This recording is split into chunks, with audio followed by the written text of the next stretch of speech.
Pemirsa, Presiden Prabowo Subianto menyampaikan pidato pada sidang Majelis Umum Perserikatan Bangsa-Bangsa di New York, Amerika Serikat pada Senin 22 September 2025. Prabowo menyampaikan pidato terkait isu Palestina dan solusi dua negara di markas PBB di New York.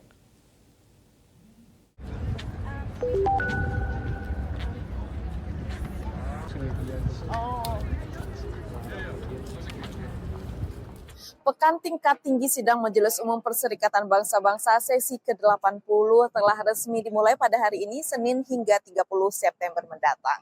Selain agenda penting seperti pelaksanaan atau perayaan 80 tahun PBB, ada salah satu agenda besar yang juga dilaksanakan pada hari ini, yaitu konferensi mengenai Palestina dan solusi dua negara, di mana Presiden Indonesia Prabowo Subianto turut hadir dan menyampaikan pidatonya.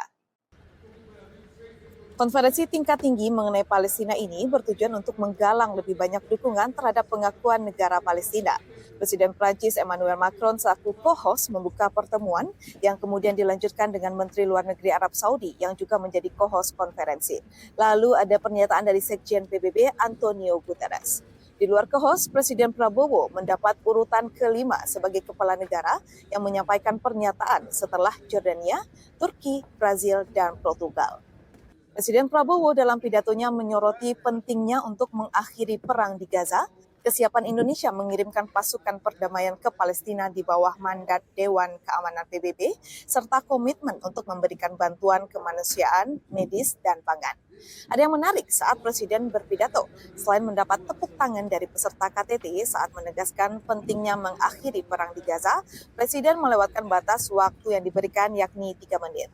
Hanya saja peserta KTT tetap mendengarkan dan kembali memberikan tepuk tangan yang cukup meriah ketika Presiden mengakhiri pidato dengan kalimat perdamaian sekarang.